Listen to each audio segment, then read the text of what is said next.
What's up, everyone? It's Otaku Tavern back at you with another video. And tonight we're going to talk about something different.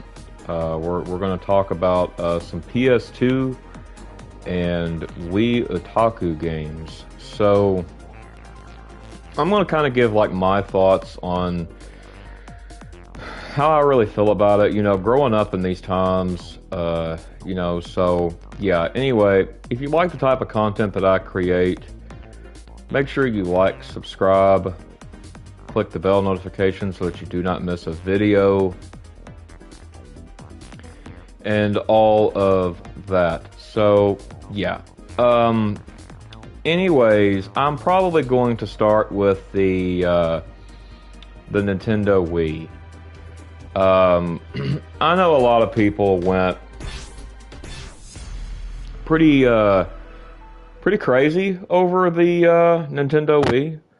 I mean, I got it when it came out, and see how many seconds you'll last. Are you ready for this? You know, something I noticed was Round one. Ready? like a lack of care put into certain titles. Now, I'm gonna go ahead and say this now, you know, if you like some of the titles that are on Wii, that's totally fine. This is just like an otaku's opinion. Like, so I'm not gonna be talking about stuff like Zelda, Mario. I'm not gonna be talking about that kind of stuff. But I will be talking about like actual games that are like fit the profile, right? So the first game that I want to talk about on the Nintendo Wii is well, it's a game that's called Poke Park, and it is a Pokemon spin-off, and Let's see how many basically seconds this game is like a spin-off adventure. And, Round one. you know, like, a lot of people, like, had complaints with this game. And, you know, I was like, well, surely it's alright, you know. Surely it's not, can't be that bad, what they're saying, right? So I remember, you know, growing up, you know, playing this, right? Playing the first Poke Park. Now, we'll discuss Poke Park 2, but Poke Park 1, you know, Round two. Ready? Go. it was just really bland, y'all. Like, it was really bland. It wasn't really like a game that was like worth putting your time into, because, you know, there was a lot of critical factors like at play that was like really going against the game. And you know, the one thing I do want to point out about Poke Park is the fact that, you know, it had no, like, Joy-Con feature. Like, you had to use the D-pad to move, like, Pikachu or some of the starters around. And, you know, like, honestly, that layer was, like, really agitating. You know, especially for a game that's supposed to be in 3D. You know, it was really,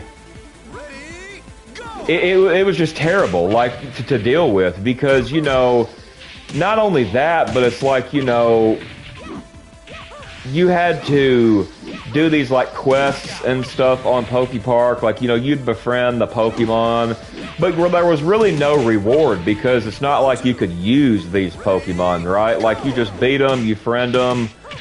Like, you know, it's not like Pokemon Mystery Dungeon. Like, it's the complete opposite. Like, you friend these Pokemon, and then, you know, after that, it's like there's not really anything else left to do, because the gameplay is really dry, really dull, and better run home to mama now. I don't know. Like, it doesn't really seem like a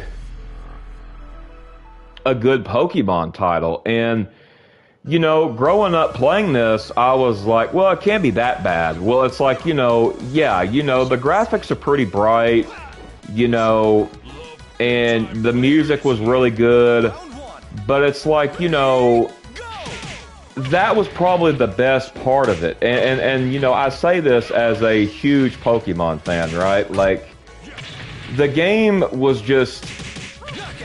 it wasn't what it should have been. It wasn't what it could have been, in other words. Like, it... you know, I felt like that...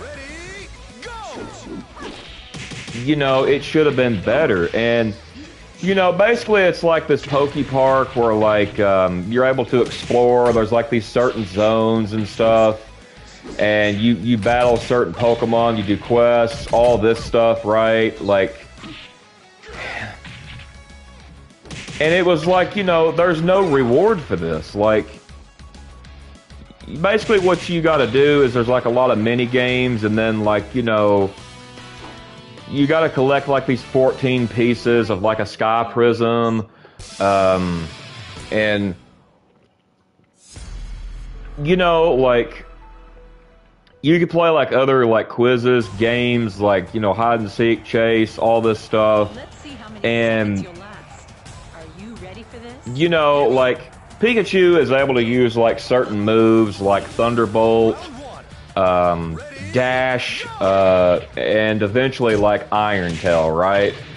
So, you know, Iron Tail was honestly really good. I'll give that some credit. Like, it did do pretty good, considerable damage, more than Thunderbolt, it seemed like, but, which is weird, but,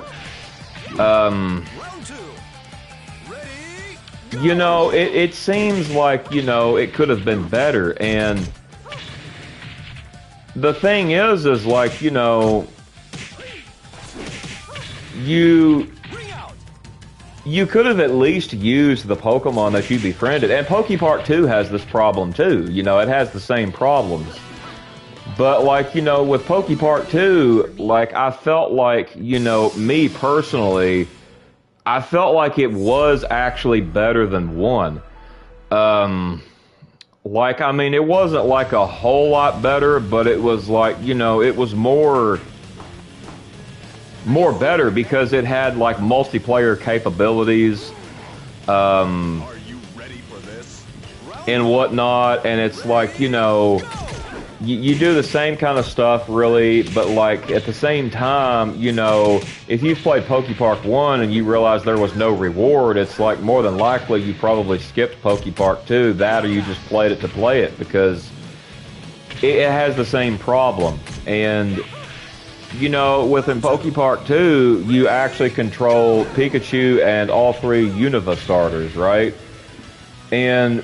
which was pretty cool because I'm a huge fan of the Unova starters. That was really nice, I have to say. You know, it was a huge step up from the first game, I thought. And, you know, but, like, honestly, if I was going to play any Pokepark game today, it would definitely be the second one, because the first one I would just... it was so bad. Like, you know, with all, like, the... not being able to use the D-pad, and, you know, the same thing goes for, like, Pokepark 2 on as far as the D-pad goes, and, you know, it also got mixed reception. The same thing with Pokepark 1, because, you know, those looking for, like, a deep gameplay should lower their expectations when playing this, because, you know, it's not like you're playing, like, normal, like, other Pokemon games or other, like, say, like a JRPG or something. Like, it's not, it's way different than this. And, you know, like, I remember having them, and it's like, you know, I eventually sold them due to the fact they were just sitting there collecting dust. Like, they were, like, the only Pokemon games I did not play. And, you know, basically, like, in Pokemon Park 2, you got to, like, help save the legendary Darkrai, and you got to seek out the legendaries like Reshiram and Zekrom, and then you got to, like, battle these two, obviously, which I remember was kind of quite difficult, actually, for at the time. But you know, I would say the game is pretty simple but fun, but at the same time, You know, if my honest opinion, I would probably rate like Poke Park 2 possibly like a 6 to 7 out of 10.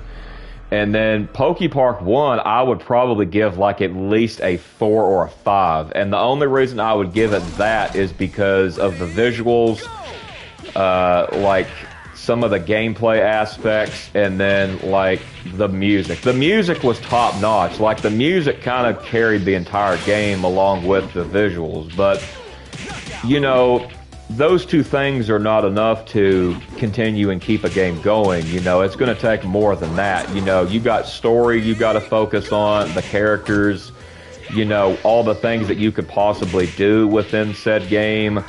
And, you know, Poke Park 1 just did not have that. It was very bland to me. And, you know, I mean, hey, you know, if you like Poke Park 1, that's cool. You know, I'm glad you found a game you like. You know, that's cool. But this is just my opinion. You know, I don't think it's really all that much to shout about. But, like, you know, one of the other things, too, is, like, it kind of has, like, the NES grip flaw. Like, you know, for, like, a 3D field, you're having to use the D-pad for 3D movement, which was crazy. And it's like, you know, obviously it had missing nunchuck support, what both games did. Like, you know, like, it was just, I don't know, like... Well, I think actually Poke Park 2 actually had a little bit of nunchuck, if I recall, but Poke Park 1 didn't have any. And, like, it was just crazy. And the thing is like, the camera issues, bro. Like, the camera issues on Poke Park 1 was so bad. Like, it really felt like they didn't even try. Like... I felt like that they just really didn't care to try on Poke Park 1, but the thing is like with Poke Park 2, is there's actually fewer mini games than Poke Park 1. So, you know, and it's, you know, to start off, it's got limited playability, you know, for a few attractions. You know, you can only use the 4 main Pokemon in the game that you can play as, right? And... you know, Poke Park 2 was the same thing. It was very frustrating and horrific, like just maddening controls, bro. Like it just, I don't know why that they decided to do this for these two games, but like the games felt pretty bad, like as far as that goes. And it's like, you know, actually, you know what? No, now that I think of it, Poke Park 2 didn't have nunchuck support, I don't believe, if I remember correctly, because I remember playing that now. I remember more playing that now, and then I was like, yeah, this still doesn't have nunchuck support. So, like, you know, and like another thing too, the awkward movement was very like clunky. You know, like having to use the D-pad, bro. Like, and it was like, you know, the Poke Park 1 and 2 are extremely repetitive. That's one of my biggest issues. Like, you know, the core friendship loop is often just, it's a slog, because like, you know, don't get me wrong, I like the core friendship, but like, you know, it's endless tag hide and seek kind of stuff, right? Like, you know, basically to progress within these games, you know, you have to constantly befriend Pokemon, right? Like through simple games of like a chase or tag. Like I remember trying to chase Snivy, like the grass starter for Unova and tag, and that stuff literally took me days to get, like, because of the freaking clunky, like, camera angles, like, the camera doing what it did. To top it all off, using the D-pad, you know, if I was using a nunchuck or something, it would have been a hell of a lot easier. But, like, you know, Snivy was very hard to catch on the game. To top it off, Snivy's kind of quick, so it's like, you know, you got to be kind of quicker, you know, on a freaking D-pad, bro. Like, I mean, sure, it can be done, but it's like, you know, it can be very frustrating, you know, and the pacing is very awful. Like, you know, the game takes a long time to get started, you know, and it's frequently like interrupted by things like excessive unskippable dialogue. like, and like dialogue that's like, some of the dialogue isn't even crucial to the story, like, and it's like, you know, another thing too is like the battle system is like extremely shallow, right? In Pokepark 2 as well, it's extremely shallow, and you know, like I remember doing this, and it was like, you know, I didn't really have too much fun playing these games because out of all the Pokemon games, I've always had fun, you know, and Pokepark was one of the games, the very first games of all time that I've played that I like, just didn't really have fun with, that I was interested in, and you know, like it was a big letdown, and you know, like I don't know, it just, you know, I mean, I know like Nintendo Power, I think gave it like a 5.5 out of 10 back in the day. I believe that's what they quoted. Cause like, you know, I know like IGN back in the day when it was good, they called it shallow at the time and suggested that, you know, fans just wait for a true Pokemon title. Like, because Pokepark is so bland. There's not really anything hardly to do. Like I said, you don't get any freaking rewards. Like, you really freaking don't. And like, you know, it's like, you befriend these Pokemon, and it's like, you know, like for what? Like, you're sitting there with like friends you can't even use, like, you know, in battle, or, you know, it's like, I don't know, it's just kind of completely pointless at the end of the day. Like, I felt like I just kind of wasted life energy on it. Like, that's kind of how bad these games were. Like, and I say that as a Pokemon fan, right?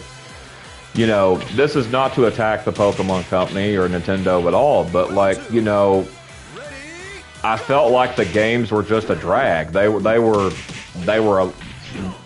the lag, the repetitiveness, you know, all of that. And it's like, you know,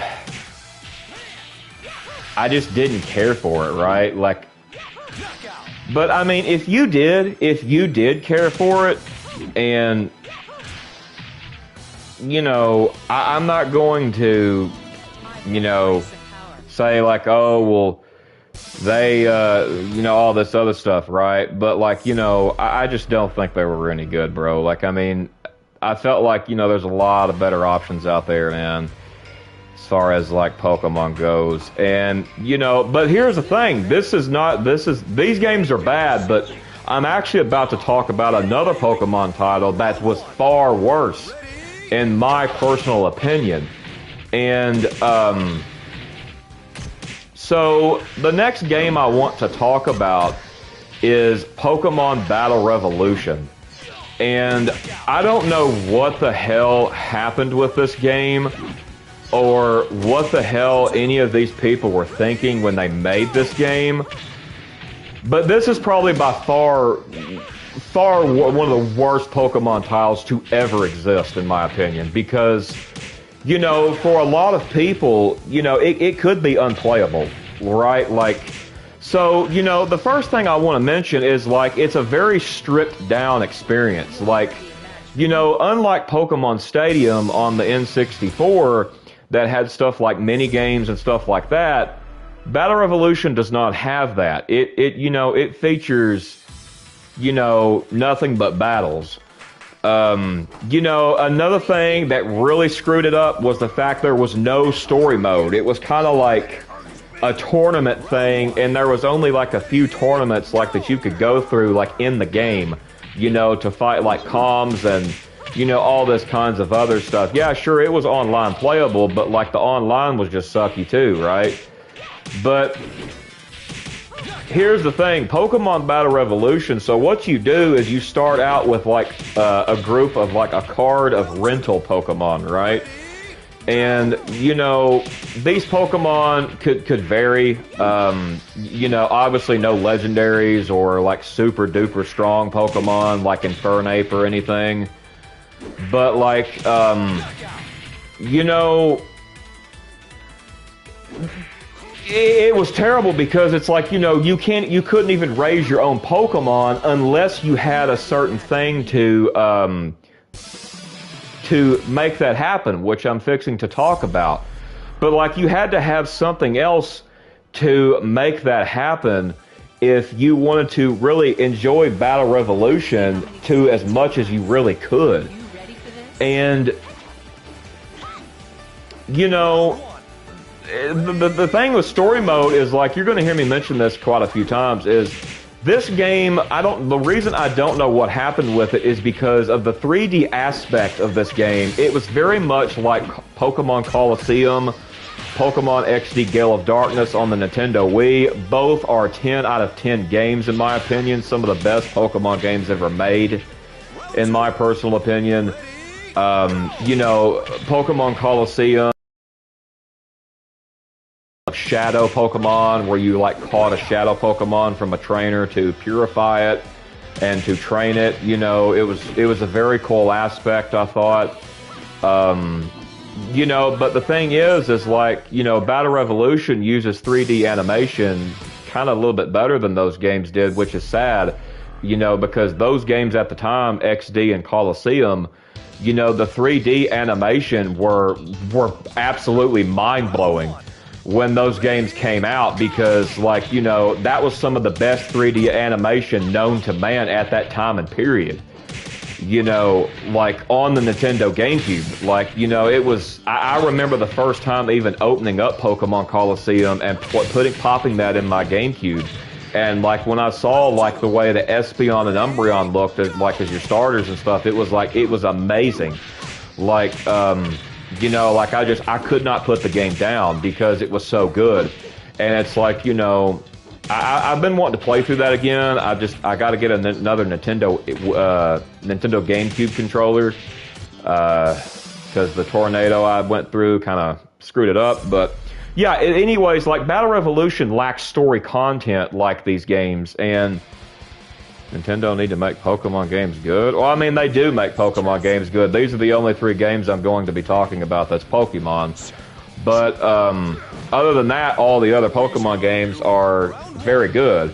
But, you know, the thing with Battle Revolution 2 is it's got so many missing features. Like, you know, like, especially if you're going to focus on, like, battles, bro. Like, you know, you're missing, like, stuff like Game Boy Tower, you know, that they had, like, in Pokemon Stadium.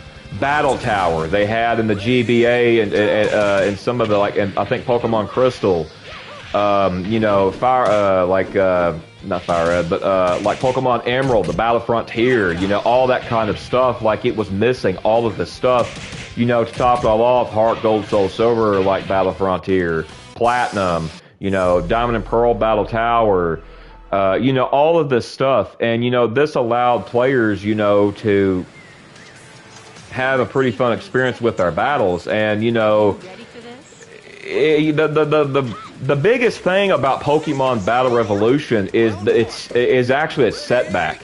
And its biggest setback is the fact that you actually need a Nintendo DS to even get anywhere.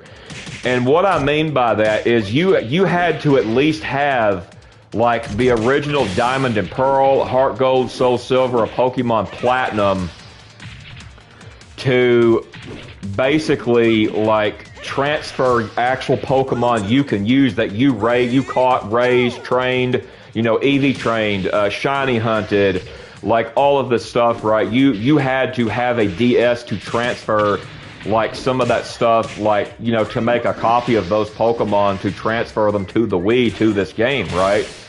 And it was like, you know, this is the only game you could have done that with, too, on the Wii. So it made it just really kind of pointless at the end of the day, because it's like, you know, it's useless soloing. You know, if you didn't own these games, you know, the game was pretty much almost unplayable, because the rental passes, you know, that were provided to players when they got this game, you know, without a DS, were very weak and limited Pokemon. Like, you know, making, like, progress through, like, certain single-player Colosseums, like, almost impossible. You know, and, like, another thing, too, is, like, the loyalty tax that, like, this game had. Like, you know, it, you know, at its original price tag was $50. Like, $50 for this was crap. Like, I'll be honest, like, this game honestly should have been worth no more than, like, $20. in my personal opinion. Like, I mean, sure, I get it, the 3D aspect is probably where most of the price tag comes from, but like, you know, the 3D aspect failed the game because you got to have more than just that. And, you know, it pretty much felt like a loyalty tax, you know, for the fans of Pokemon, because, you know, who already owned handheld versions, because it offered very little value, this game did. And it's like, you know, another thing too is like with Pokemon Battle Revolution is like the repetitive and annoying commentary. Like, my gosh, it was, I don't even understand, like, how this game, like, even came about. Like, I don't know, bro. Like, it felt like a stab in the back. Like, but like the commentary as a whole on the game was so annoying. Like, I mean, it was so annoying, right? And like every little thing that happened in the battle was commentaried. Like, you know, the announcer was like very repetitive and very disjointed. So say you had these DS games and then you transferred like a Regirock, right?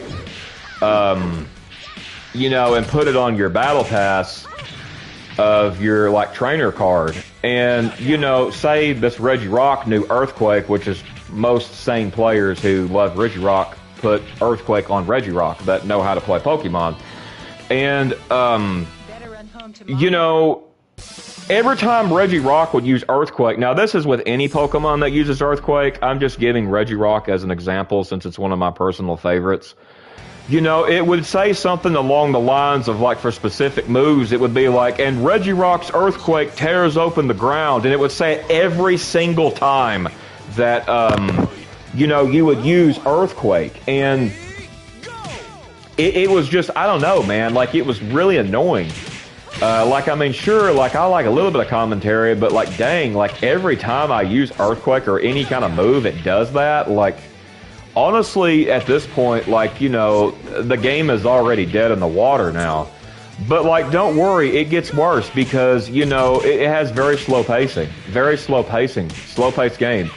And, you know, the game was really slowed down by excruciatingly long, unskipping, like, tutorials. Like, you could not skip the tutorials. Like, I'm a person, I like skipping tutorials within games because I don't want to be told how to play. I want to figure out how to play. You know, I mean, now, if it's something like a JRPG or something that, like, you know, it says, hey, you can use this item in your bag, like, sure, I'll do the tutorial because that's good stuff to know. I'm not really against that. But, like, you know, like, say, like, this game here, Virtua Fighter R.E.V.O. 5, like, I don't have to do the tutorial. I mean, I played the original Virtua Fighter 5 on PS4, but, like, you know, I play it too, so it's like, you know, I already know how to play the game, really, and it's like, you know, at the same time, you know, like, I skipped all the tutorials, even though I know, but even when I didn't know, I still skipped all the tutorials because I wanted to learn the moves and all that stuff myself, you know, and it's like, you can't, like, you can't do this with Battle Revolution, right? Like, it's totally unskippable. And he's gonna get me there. Yep. But, like, you know, especially like the repetitive voice lines describing every menu option, every little detail. You know, it was annoying. Like, it was very annoying. And I mean, don't get me wrong, like, the music was great, the visuals were great, same as PokePark. Like, but another thing too is, like, it had, like, kind of sort of like a bare bones online play feature. You know, though it was basically one of the first games that was on the Wii with online functionality, you know, it was completely flawed because the friend code frustration, it basically it difficult to play with like specific people, specific friends.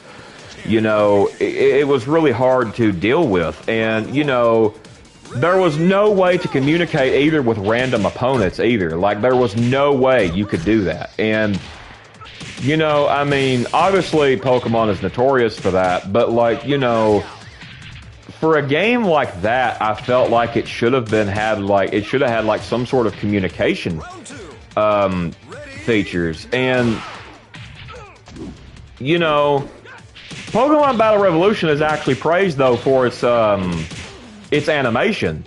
You know, like, and the moves, the flashy moves and everything, but it's like everything else that I just mentioned is bad. Like, but I will say it still does actually look better than a lot of Pokemon games on Switch. As far as visuals go. Now, I thought Pokemon Sword and Shield had good visuals, the Diamond and Pearl remakes. When I say that, I'm kind of talking about Scarlet and Violet. I mean, Scarlet and Violet had good visuals, it's just, you know... as far as, like, I'm not going to talk about Scarlet and Violet in this video, actually. I'll save that for another video, never mind. Because this is about Wii and PS2, so... yeah, so... You know, like, the thing with, like, that is... You know, the gameplay is also clunky, too, for Battle Revolution. And, you know... I just didn't really care for it. And I don't know. I just really didn't care about it really all that great. And you know, but I will name some good titles that were on like Nintendo Wii, like good Otaku titles, right? So you know, obviously the Bleach Shattered Blade was on Nintendo Wii, and you know, this was, that was a very good game, I thought. Another one was No More Heroes, actually features an Otaku protagonist. Like, I played No More Heroes on the PlayStation now. You know, obviously, like, Fire Emblem was good. You know, and, you know, there was a lot of good games. I mean, I'm not going to list them all in this video, but it's like, you know, this is what I remember. This was a lot of my experience with Pokemon, like, you know, on the Nintendo Wii. And the reason I'm talking about Pokemon is due to the fact that it is a Nintendo licensed, you know, that's where all of their fame, popularity, notoriety comes from, right? Like, it's, it was just a letdown of how bad it was. And but like yeah, you know, I mean, obviously, you know, there were good games in the Wii. I thought a lot of the Kirby games were good, you know, all of that stuff, you know, and you know, but like, you know, I felt like Wii just wasn't, it didn't live up to its expectations. You know, like, and what I mean by that is, like, you know, believe it or not, what most people actually played on the Nintendo Wii was freaking Wii Sports, bro. That or Super Smash Brawl. Like, that was it. And Super Smash Brawl was already on the GameCube at the time. And, you know, so it's like, it was really just better to play that on the GameCube, in my opinion. But the good thing about Nintendo Wii was its backwards capability to play, like, GameCube games. And pop your GameCube memory card in and GameCube controller, and bam, you know, you got a GameCube. You know, I thought that was very cool. You know, I thought that was very interesting, you know, to say the least. And but it's like, you know, I don't know, like, I just would rather have played my GameCube games on the Nintendo GameCube console, right? So that's just my personal opinion, but I was just a big fan of the GameCube, so I'm a little biased on that. But, you know, and it's like, you know, another thing too is, like, as far as the Nintendo Wii goes, now, another game I will talk about is both Yu-Gi-Oh 5D's games. And you know, you may be like, oh well, what's necessarily wrong with those? You know, it's not that there's necessarily anything wrong with them. It's just the fact that, you know, Willy Breakers I thought was very cool. I thought that was an extremely cool game. I still have my copy of that. You know, basically, I mean, there wasn't like very much cards on the game. That was the biggest flaw for me. You know, as far as that goes. But like, you know, I thought it was really good. You know, and you know, the best part about it was, you know, like you actually got to do what you could do, and like they did in Yu-Gi-Oh 5Ds. You was on a bike and you raced and you dueled at the same time. You could actually duel multiple people, you know, multiple comms at a time, right? And you know, I thought that was extremely wicked when I played that like for the first time. I thought that was so cool. Because it's like, you know, regardless of what anybody has to say about 5Ds, like, I mean, we here on the channel, I like it, you know, so, I mean, if you don't like Yu-Gi-Oh 5Ds, that's you, but like, I mean, I'll say I don't understand it.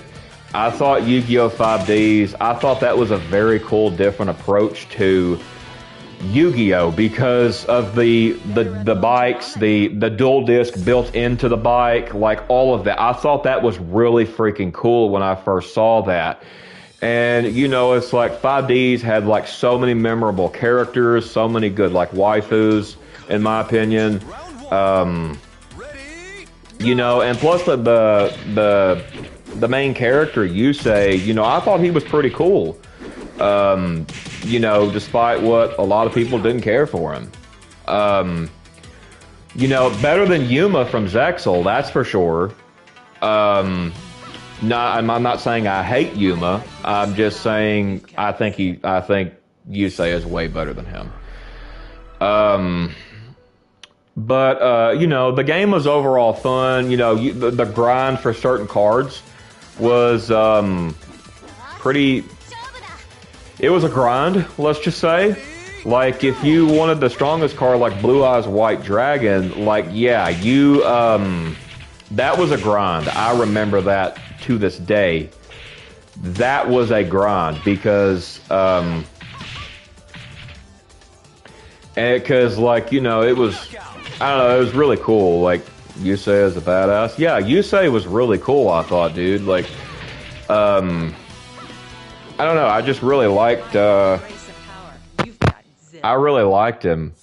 And, you know, like, I thought, like, a lot of the other characters, too, was really cool and stuff, you know, so, but, yeah, anyway, I like him too. Leo is cool.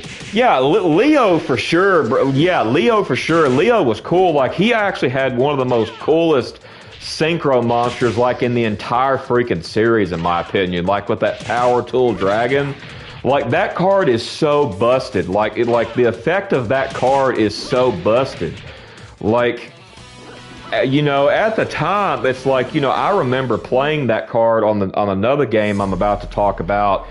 And it's like, you know, almost every single time I had that card on the field, I won every duel, because, like, the card was just so good. Like, I mean, it wasn't as busted as, like, Black Rose Dragon was, but, like, you know, it was pretty freaking busted. And the next game I kind of want to talk about is Yu-Gi-Oh 5D's Dual Transfer. And I used to run Morphtronics. Yeah, Morphtronics was so good, dude. Like, easily one of the best 5Ds decks in my personal opinion. Like, I mean, I like Akiza's deck the best, which is, I'm just biased because, I guess, because she's one of my waifus for one, and then two, like, I like Black Rose Dragon. I think the deck is so good. But like, you know, like, I feel like,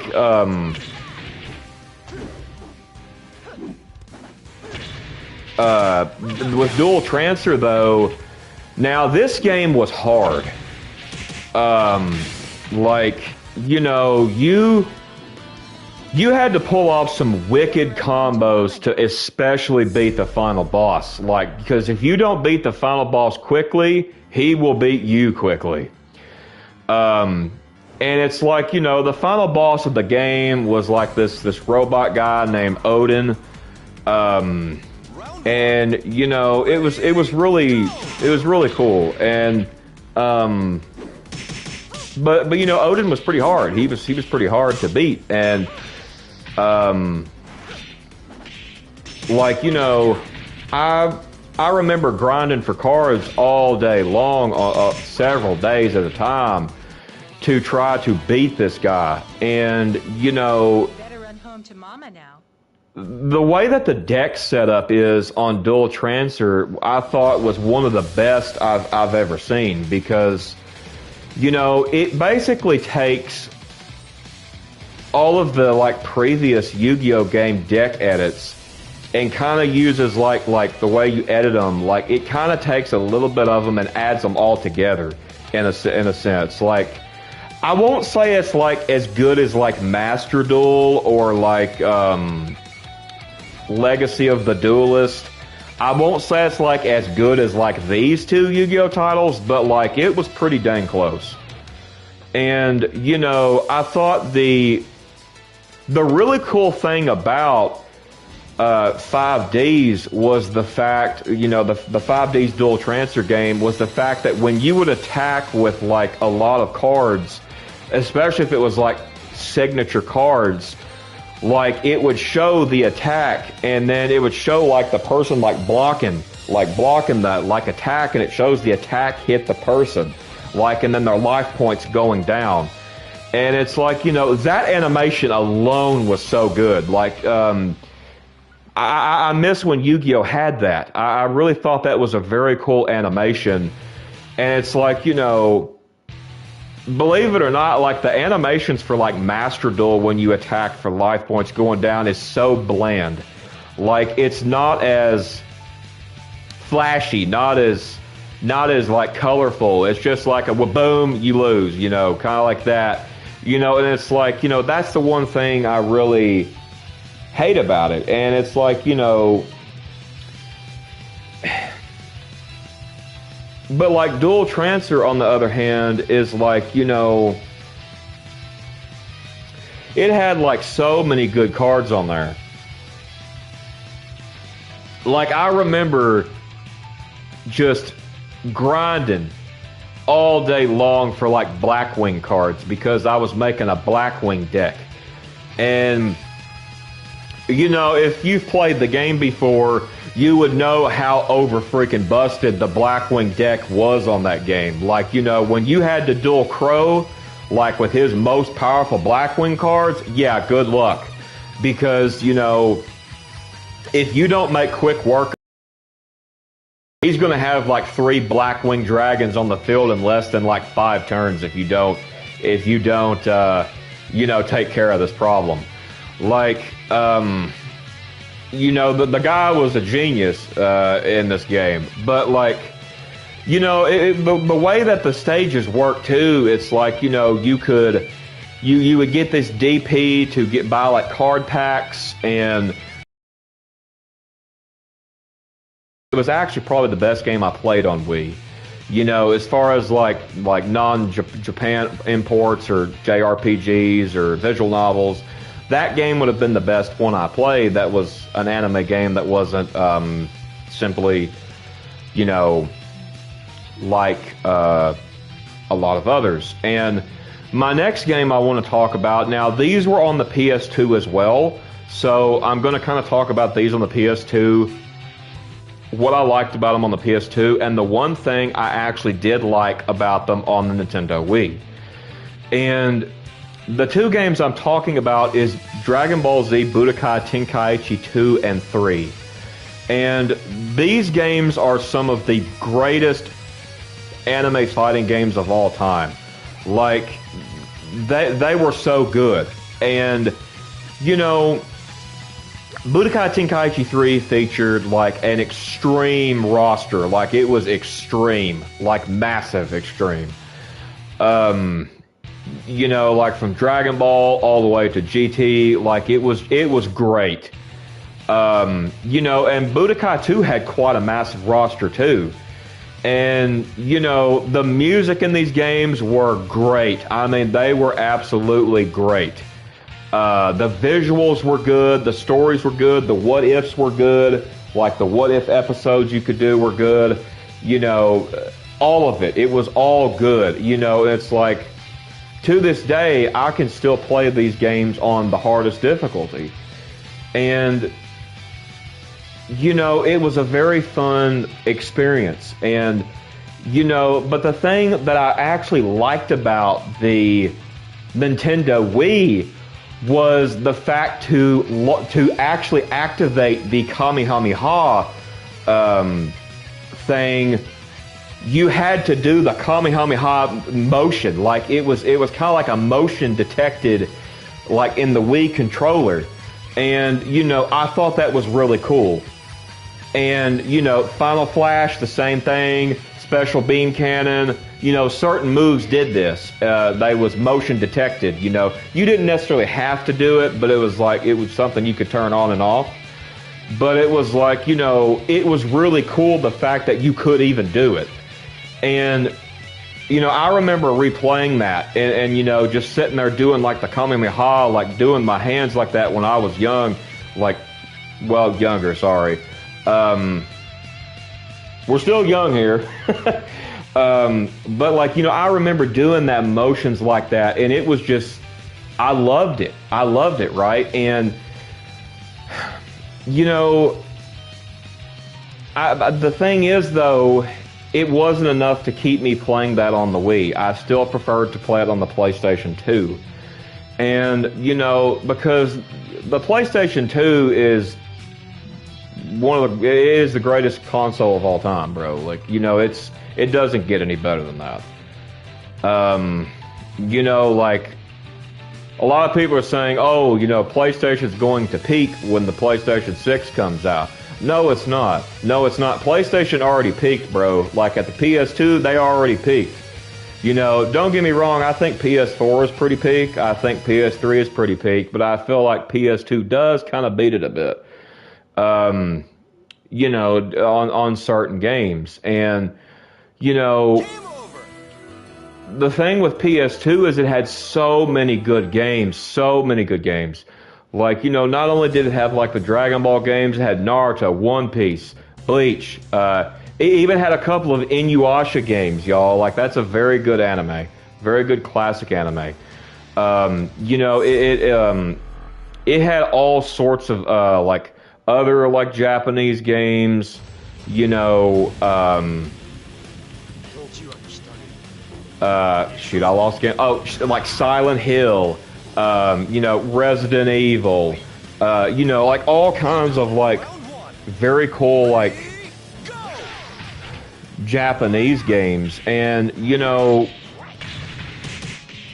these games were great. And even back in the day, you know, I really enjoyed Grand Theft Auto Vice City. You know, that was a good game. There's so many good games on PS2 that, you know, I necessarily enjoyed. And, you know, it doesn't, I honestly wish that, like, you could kind of go back to those days, you know, but we can't. I used to play Dance Dance Revolution on the PS2. I think I've heard of that game. PS2 was amazing, still is. Yeah, PS2 is really amazing. Like, definitely a very good console, you know. And like, I'll tell you another thing too, as far as like PS2, you know, it had a whole slew of games, like, you know, Dot Hack, you know, was good. And, you know, I could go on all day, you know, of like titles from like Atlas or Bandai Namco or, you know, all kinds of stuff. Like, you know, stuff like Soul Calibur, all kinds of stuff, y'all. Like, I mean, all kinds of stuff. Like, who remembers the classic, like, God of War games? And, like, I mean, God of War is not Japanese, it's American, but, you know, those games were good. Who remembers those? Like, you know, like, then they're saying, oh, you know, they're going to remake the one of the old God of Wars, and it's like, you know, this game is going to suck. I'm going to tell you that now, because they are going to censorship this game so bad, it's not even going to be funny. Like, they're going to take out like all of the nudity, all of that, right? Like, you know, and it's like they're going to probably make it into some modern day wokeism title that just won't be any good, and it won't be like the original. And but yeah, you know, it's like Persona, that's another one. You know, a lot of the stuff that's on PS4, you know, the early PS2 days had the earlier games of that. Dynasty Warriors, that's another one, you know, that was really good. And, you know, I remember grinding for unlock characters, like, I mean, like, probably, gosh, weeks on Dynasty Warriors 6 alone. And, you know, to top it all off, it had, like, JoJo's Bizarre Adventure Phantom Blood. That was a good game. Like, you know, Bleach Battle Bladers 1 and 2, that was a Japanese exclusive, so you would have had to have imported a PS2 from Japan. Those games were really good. You know, I mean, lots of good games, and, you know, it's a shame that those days are not, like, there. Another one, like Super Robot Wars, right? Like old Gundam games. You know, those were so good. You know, like Super Robot Wars Alpha 2nd and 3rd. Like, you know, those were great. You know, and another one like, who remembers like Shadow Tower Abyss? You know, it was like a dark first-person RPG, like From Software, you know, from the creator From Software, you know, the creators of Elden Ring, actually. You know, and it's basically a sequel to like an early PS1 game, but like, you know, it was really good because, you know, like all of the other From Software games, they're really good. Like Dark Souls, you know, Sekiro, like all of these types of games, they're very good. And, you know, another one is like, you know, Namco versus Capcom.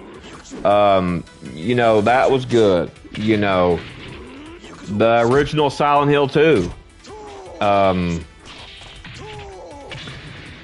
it's like, you know, these games are so good. Like, they're still great games. And it's like, another one, like I'll tell you this now. Now, this one was a hell of a game.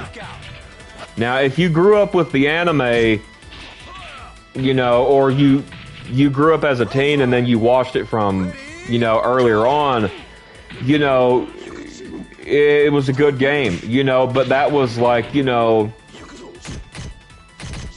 that was Cowboy Bebop Syoko no Surande, you know, and that was such a fantastic game.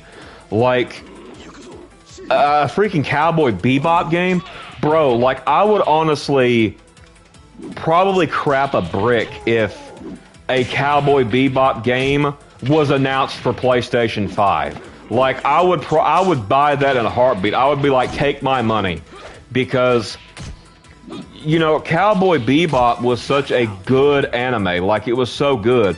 And, you know, it's just, bro, like, I mean, it was really good. And, you know, the Cowboy Bebop game on PS2 was so good. Sure, it was a Japanese exclusive, but, like, you know, it's still good. Like, it's still good, you know. But Capcom versus SNK 2 is a good game. Yes, that is a very good game. So many good games we're talking about. Yeah, we're going to talk about some good games in this video. I mean, the video's not going to be too much longer, but I plan on doing some more videos like this, actually. So yeah. Anyway, yeah, so another game for PlayStation 2 that I want to talk about was like Sengoku Basara X, you know, and this was a 2D fighter Japanese exclusive from the team behind the Guilty Gear franchise. And, you know, it's known for like it's known for its like flashy combat and polished art styles. And it's like, you know, going back to like the Shadow Tower Abyss game, that game is actually rare. I forgot to mention that. And yeah, it's an amazing game, you know. But like, you know, there's so many good games out there, like for PlayStation 2. You know, there's quite a lot, you know, for you know, a lot of other consoles, like, you know, Otaku games and stuff, like especially PS3, PS4, PS5, Nintendo Wii, Japanese exclusives. There's so many good games like this, you know, so, you know, it's like there's a lot to get into. Remember Ballerina Shinden? Yes, I do remember that game.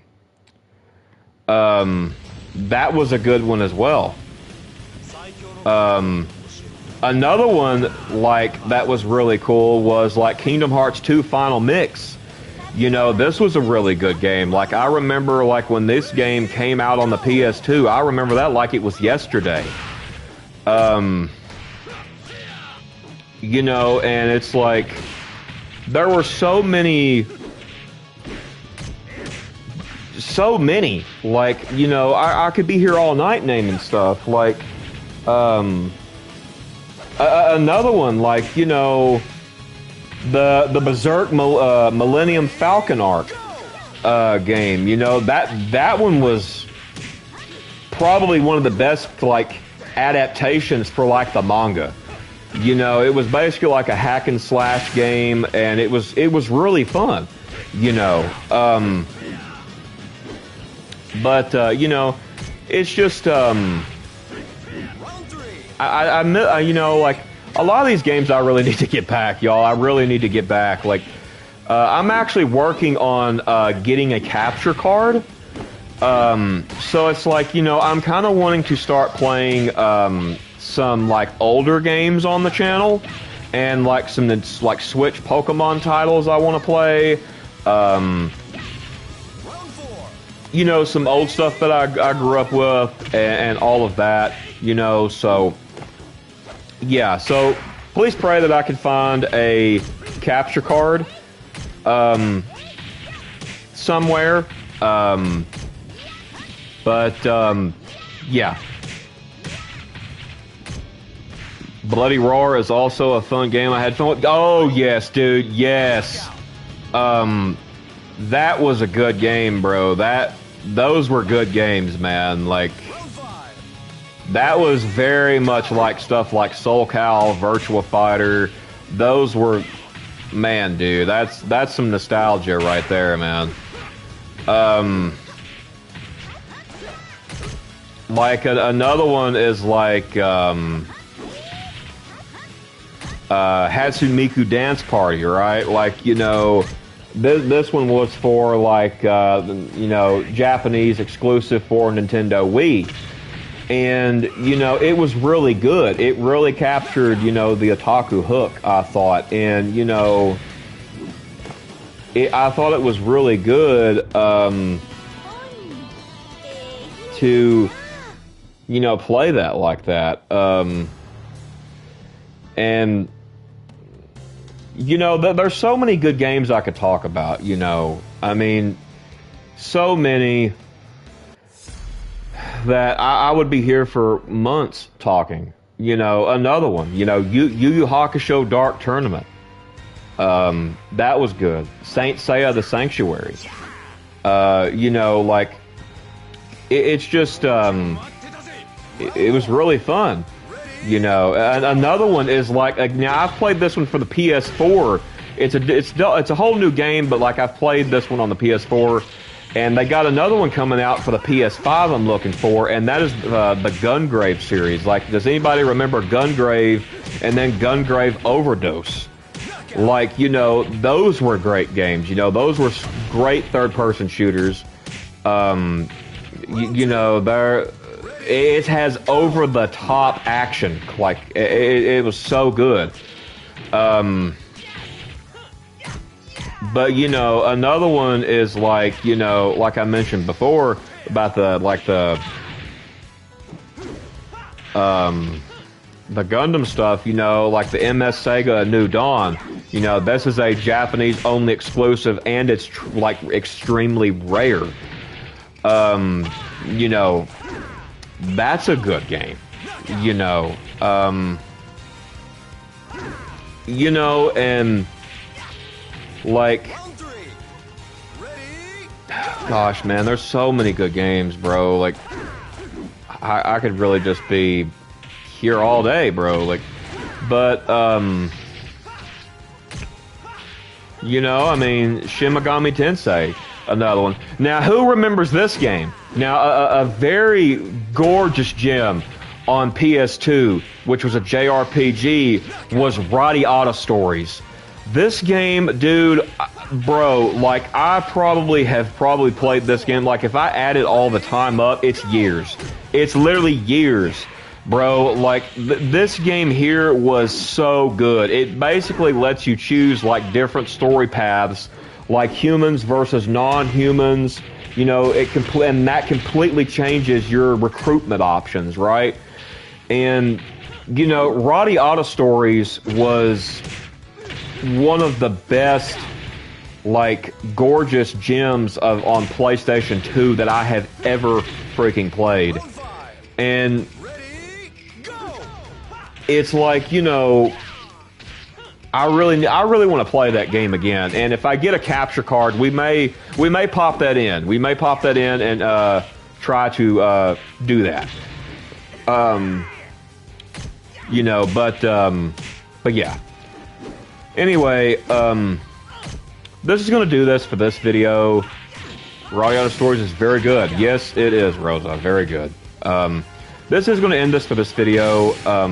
I enjoy talking about these games, you know, so if anybody wants to talk about any more games, you know, if you like this kind of topic, you know, let's kind of keep it going, you know, I do plan on doing this another time. You know, I plan on doing topics like this as well. Not just topics to where I'm talking about, you know, exposing fake people, exposing, you know, narcissists, you know, just terrible people, you know. I want to talk about, like, because this is technically a gaming channel, so it's kind of the main focus, but, you know, I don't mind to talk about both. But, you know, I had fun talking about this stuff. You know, it was really good.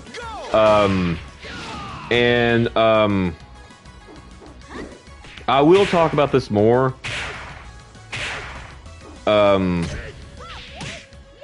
So, yeah, if you like it, then, you know, consider supporting the channel, consider subscribing, and if you're a subscriber already and you like this type of content, you know, I'm glad you liked it. Yeah, we're gonna end this one here, and continue to game on, everyone. Continue to game on, and you know, I will see you all again soon. God bless you all, and I will see you all next time. Peace.